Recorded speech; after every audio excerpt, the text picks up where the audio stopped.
A very good morning to you. Before I come to you, Maha, I'll ask you a very simple question, which I'm sure every of our viewers are also asking this in their minds. Does this mean war?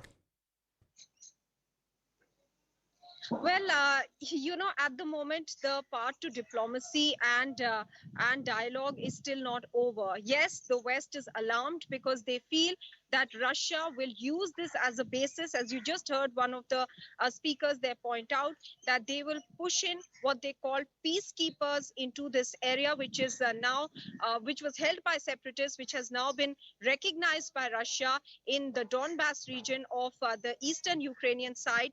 And what they are saying is that these will not be peacekeepers, these will be soldiers, and therefore it will ultimately invade Ukraine.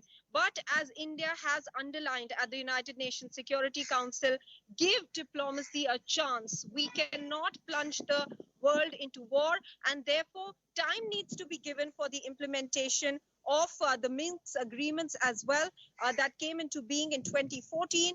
And it is only now that it is being stressed upon that it should be used as a means to resolve the crisis.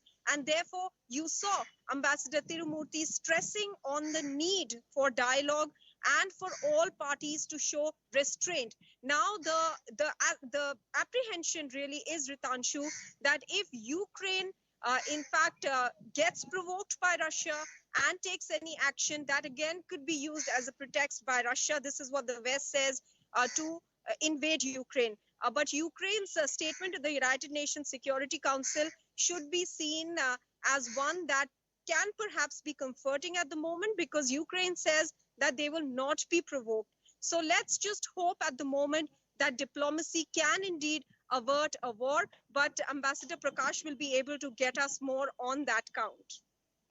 Prakash, you must have heard your colleague or someone who's also had been at the IFS, Ambassador Tirumurti's statement at the UNSC. What is your take on the stand which has been adopted by India so far at the UNSC, and how India has so far tried to walk the tightrope between dealing with two of its most important allies, Russia and the United States?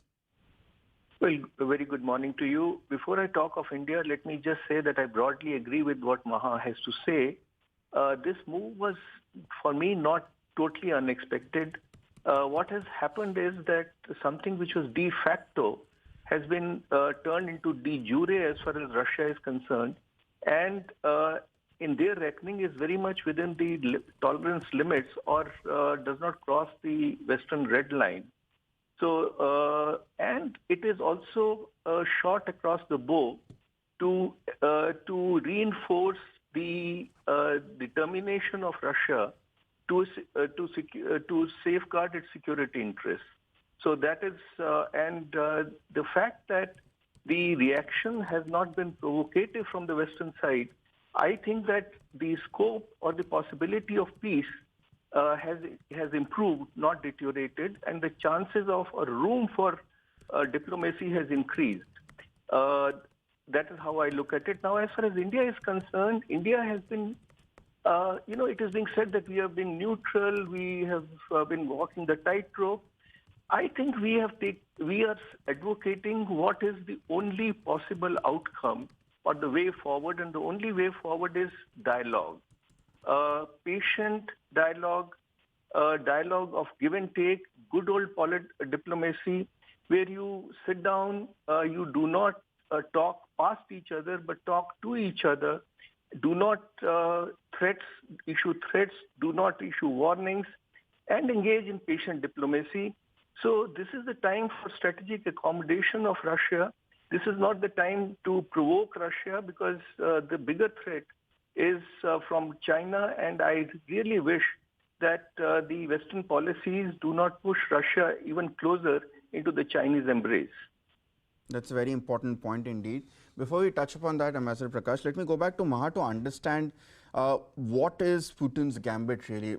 Maha, I've been reading up as to why Putin has decided to really target the Donbas region. Could you really break it down for viewers? What is the significance of Donetsk and Luhansk, and what it means? What is Putin's game plan when he says that he's now declaring them as republics independent of Ukraine? So these are the areas that have been held by separatists, and as is pointed out by Ukraine time and again, that these are separatists that are backed by Russia.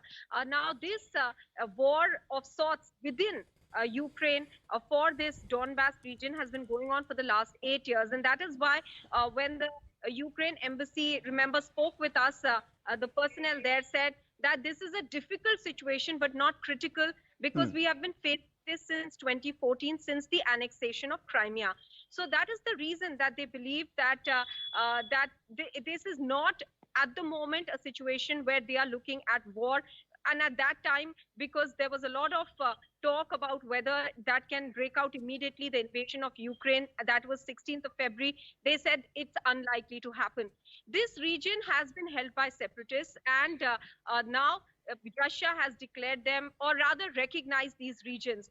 What Russia believes is that this entire area, first of all, should not be one that should be influenced by the West. So their problem is also with the fact that Ukraine, in fact, wants to be a member of NATO. They believe that NATO is moving eastwards, and this buffer zone that was Ukraine, which was the erstwhile Soviet, part of the erstwhile Soviet Union. Russia also believes that they have deep cultural ties with Absolutely. Many of the Russians, believe that they actually come from Kyiv, and also the fact that Russian is still spoken there widely. The ties are deep, cultural, and date back to not just the time that it joined the Soviet Union, but much before that as well. So this region this Eastern European region has a great significance for Russia as well. And as Ambassador Prakash was pointing out, that this area de facto has been until Russia. What they have done simply put that in black and white by making this announcement that they are recognizing this area. Yes, it's a threat to the sovereignty of Ukraine, as Ukraine points that out. But we have to understand that these are long-standing issues that have been festering in this region. And with the movement of NATO eastwards, this has only become, as Russia says, a security concern for them. So we have to look at both sides of the argument, and this is where diplomacy will come into play. Indeed. Ambassador Prakash, let's come back to the point you were mentioning about what India's key concern is likely to be, and that's not really antagonizing Russia or antagonizing US, but allowing China to really sneak in and re-establish ties with Russia.